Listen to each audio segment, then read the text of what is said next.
Y ya, si no teníamos bastante, la traca final. Cuando acaba el partido, los del Madrid están eufóricos, los del Getafe están cabreados y se monta esta tángana tremenda. Sí, Marcelo la lió al final del partido. Lo que pasa es que Marcelo, fíjate que ya venía caliente, porque la tiene con Cata Díaz. Esto es durante el antes partido. de que acabe el partido, exactamente. Ya la tiene con Cata Díaz. Que hubieron sus piques en esa falta. Amarilla para ti, dice el árbitro. Y amarilla, ¿dónde estás? Ahí. Para ti. Ya venían con el pique de hace unos minutos. Luego la traca final cuando acaba el partido, efectivamente. Pero ahí le está diciendo de todo a Marcelo al Cata Díaz.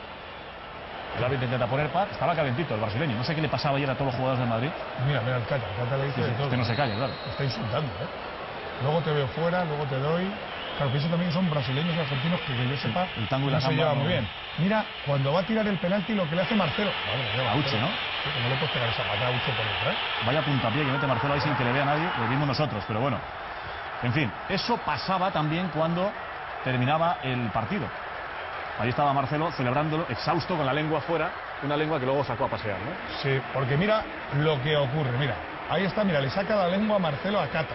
Bueno, entonces Cata ya se le cruza el nervio, mira los que van parándole.